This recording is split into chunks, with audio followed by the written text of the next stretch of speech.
जरा कल्पना कीजिए, धरती का एक ऐसा दिल जो खामोशी से धड़क रहा है, हर सांस के साथ हमें जिंदगी देता है, मगर खुद हमारी आवाज़ों के शोर में दब कर रह गया है। यही है अमेज़न का जंगल। सिर्फ पेड़ों का समूह नहीं, बल्कि एक जीवित कहानी।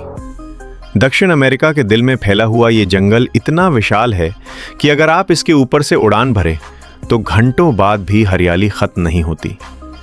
यहाँ सूरज की रोशनी ज़मीन तक पहुँचने से पहले हजारों पत्तों से टकराकर नरम हो जाती है, जैसे प्रकृति खुद इस धरती को धीरे धीरे छूना चाहती हो।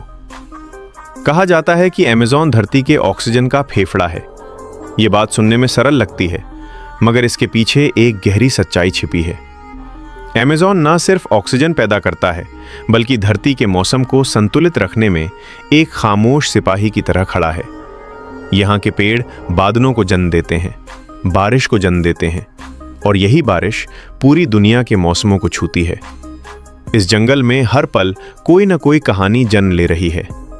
एक छोटा सा कीड़ा जिसकी जिंदगी कुछ ही दिनों की होती है, एक पेड़ जो सदियों से खड़ा है, और एक नदी, अमेज़न नदी, जो सांप की तरह बल खाती हुई हजारों मील का सफर तय करती है और अपने रास्ते में जीवन बांटती जाती है। अमेज़न दुनिया का सबसे अधिक जैविक विविधता वाला क्षेत्र है।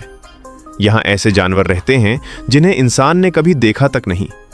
ऐसे पौधे उगते हैं जो बीमारियों का इलाज बन सकते हैं, और ऐसे रहस्य छिपे हैं जिन्हें विज्ञान आज भी समझने की कोशिश कर रहा है। लेकिन इस जन्नत की कहानी सिर्फ खूबसूरती तक सीमित नहीं है। यहाँ एक खामोश चीख भी है। पेड़ों के गिरने की आवाज, जंगलों की कोल्टाई और आग की वे लपटें जो आसमान तक उठती हैं मगर हमें नजर नहीं आती। हर साल लाखों पेड़ काट दिए जाते हैं, सिर्फ लकड़ी के लिए, जमीन के लिए या थोड़े से फायदे के लिए। और जब एक पेड़ गिरता है तो सिर्फ लकड़ी नहीं गिरती, एक पक्षी का घोंसला, एक जानवर की पनाह और धरती का संतुलन भी टूट जाता है। ये जंगल सिर्फ जानवरों का घर नहीं है, यहाँ सदियों से इंसान भी बसते आए हैं। आदिवासी लोग जो प्रकृति से लड़ते नहीं बल्कि उसके साथ जीते हैं।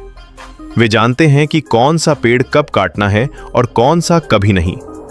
उनके लिए अमेज़न माँ है, और माँ को नुकसान पहुंचाना खुद को नुकसान पहुंचाने के बराबर है।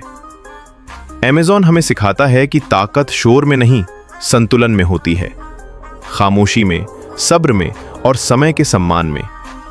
ये जंगल हमें आईना दिखाता है कि हम विकास के नाम पर कितनी दूर पीछे जा साउंडेड हैं। आज अगर अमेज़न खामोश है तो इसका मतलब ये नहीं कि वो सुरक्षित है।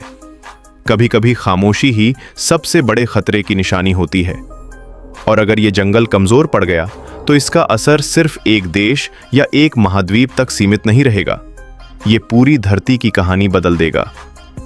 अब सवाल ये नहीं है कि अमेज़न हमारे लिए क्या करता है, सवाल ये है कि हम अमेज़न के लिए क्या कर रहे हैं। क्योंकि अगर धरती का दिल धड़कना बंद हो गया तो इंसान की कहानी भी वहीं खत्म हो जाएगी।